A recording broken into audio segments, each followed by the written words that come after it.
Yes, brother. So I'm asking on the behalf of non-Muslim brother. Okay, we'll allow that. So he's like an atheist. He doesn't believe in God. And what he said that we don't believe in Quran and you should not believe in God. Why in this 21st century you're believing in Almighty God? This in modern era, the science technology is that much higher. Then why should you believe in God? You should not believe in God. You should do what is better for human beings. Thank you. The brother asked the question on behalf of his friend who's an atheist, that why believe in God in this age of science and technology, be a good human being. Brother, the first thing I'll do is I'll congratulate your friend. Why? Because most of the human beings, unfortunately, they are doing blind belief. He's a Hindu because father is a Hindu. He's a Christian because father is a Christian. Some people are Muslim because the father is a Muslim. This friend of yours, the atheist, is thinking. He may be coming from a religious background, but he may not agree that the God which his parents worship, they are worth being called as God. So the reason I congratulate him is because he has said the first part of the Islamic Shahada, La ilaha, there is no God. The only thing I have to do is prove to do illallah but Allah, which I shall do inshallah. So this person, half my job is done. To the other non-Muslim first, I have to prove to him the God is worshipping is false God. And then prove to him about true Allah subhanahu wa ta'ala. This non-Muslim is an atheist, half my job is done. He's already said the first part of the Islamic Shahada, La ilaha, there is no God. The only thing I have to do is illallah but Allah, which I shall do inshallah. Now since you said your friend believes in science and technology and the world is advancing, I will ask the atheist a question, that suppose an equipment is brought in front of him, who no one in the world has ever seen. And if the question is asked to your friend, that who will be the first person who will be able to tell you the mechanism of this equipment who no one in the world has seen? Who is the first person? And the reply he will give, he may say that the manufacturer, or he may say the inventor, or he may say the creator, or he may say the maker. Whatever he says, it will be somewhat similar. Either creator, maker, manufacturer, inventor, whatever it is, it will be similar. And the second person is whoever the creator, inventor, manufacturer has told, he'll be the second person. But the first person would be the creator, the manufacturer, the inventor. Keep this answer at the back of your mind. Then ask him the next question, that how did our universe come into existence? So he will tell you that, today science is advanced and we have come to know that our universe was once a primary nebula. Then there was a big bang. There was a secondary separation, which gave rise to galaxies, the stars, the sun, the moon, and the earth on which we live. When did you come to know this? So he will tell you, it was in 1973 when a group of scientists, they described the Big Bang and the creation of the universe. So you tell him what you came to know hardly about 35, 36 years back is already mentioned in the Quran 1400 years ago in Surah Anbiya, chapter number 21, verse number 30, where he says, Avalam yaral lazina kafuru. Do not the unbelievers see anna samawati wal arda kan zaratkan saknahuma, that the heaven and the earth were joined together and we clove them asunder. Who could have mentioned this in the Quran 1400 years ago? So the atheist may say, maybe it was a fluke. Don't argue. Continue. Ask him the next question. What is the shape of the earth? So he will tell you, previously, the human beings thought that the earth on which we live is flat. It was in 1579 when Sir Francis Drake, when he sailed around the earth, he proved that the earth is spherical. You came to know in 1579, hardly 400 years back.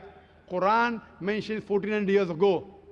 It's mentioned in the Quran in Surah Naziyat, chapter number 79, verse number 30. Wal arda ba'da zalika dahaha. And thereafter, we have made the earth egg-shaped. Dahaha, one of its meanings is an expanse, and the earth is an expanse. The other meaning is derived from the Arabic word duya, which means an egg. And it does not refer to a normal egg. And we know today that the world is not completely round like a ball. It is flattened from the pole. It is geospherical in shape. And the Arabic word dahaha doesn't refer to a normal egg. It specifically refers to the egg of an ostrich. And if you analyze the shape of an egg of an ostrich, that too is geospherical in shape. Imagine, the Quran speaks about the geospherical shape of the earth 1400 years ago. You ask a friend, who could have mentioned this in the Quran? He will say, oh, maybe your Prophet Muhammad, peace be upon him, he was an intelligent man. Don't argue, continue. You ask him, that the light of the moon, is it its own light or reflected light? So he will tell you that previously we human beings thought that the light of the moon is its own light. Recently in science, 100 years back, 200 years back, 300 years back, we came to know that the light of the moon is not its own light, it's a reflected light. What you came to know recently is mentioned in the Quran 1400 years ago in Surah Furqan, chapter number 25, verse number 61. The Quran says the light of the sun is its own light, and the light of the moon is described as munir or nur, meaning borrowed light or reflection of light. So who could have mentioned that the light of the moon is not its own light but reflected light 14 years ago? He may give a pause and say, okay, maybe your prophet was very, very intelligent. Don't argue. Continue. I learned in school that the sun, though it revolved in the solar system, in the galaxy, it did not rotate about its own axis. Is that what is mentioned in the Quran? No, that is what I learned in school. We were in 1982. 1982, 27 years back, I had learned that the sun was stationary. But Quran says in Surah Anbiya, chapter number 21, verse number 33, Huwa allazi khalaqal layla wan nahara. It is Allah who has created the night and the day. Wa shamsa wal qamar, the sun and the moon. Kullun fi falakin yasbahun. Each one traveling in orbit with its own motion. That is because yasbahun means it describes the motion of a moving body. So Quran says the sun and the moon, besides revolving, it even rotates about its own axis. And today science has come to know that the sun takes approximately 25 days to complete one rotation. Who could have mentioned this in the Quran 1400 years back, which we came to know recently, hardly 20 years back, 30 years back? He'll give a pause. Don't wait for the answer. You can continue. Quran speaks about that the sky, Almighty God, has made a protected ceiling. Without it, life cannot exist on the face of the earth. In Surah Anbiya, chapter number 21, verse number 32. Quran speaks about water cycle in several places in the Quran. In Surah Az-Zumur, chapter 39, verse number 21. In Surah Rum, chapter number 30, verse 24. In Surah Hijr, chapter 15, verse 22. In Surah Mu'minun, chapter 23, verse number 18. In Surah Nur, chapter number 24, verse number 40. In Surah Araf, chapter number 7, verse 57. Several places, the Quran speaks about the water cycle in great detail. Who could have mentioned this 14 years back? He'll give a pause. Don't argue. Keep on continuing. Quran speaks about biology, that we have created every living thing from water. Quran speaks about botany, that we have created every plant in pairs, 2 and 2, in sexes, male or female. In Surah Taha, chapter number 20, verse number 53. Quran speaks about that the animals have been created from water. Surah Nur, chapter 24, verse number 45. Quran speaks about that human beings have been created from water. Surah Furqan, chapter 25, verse number 54. The Quran speaks about genetics, that it is the male fluid which is responsible for determining the sex of the child. In Surah Najm, chapter number 53, verse number 45, 46. And Surah Qiyamah, chapter number 75, verse number 37 to 39. The Quran speaks about embryology. The Quran speaks about geology. The Quran speaks about oceanology. You can give a talk for hours together. After every scientific sign mentioned in the Quran, ask your friend, who could have mentioned this in the Quran 14 years back?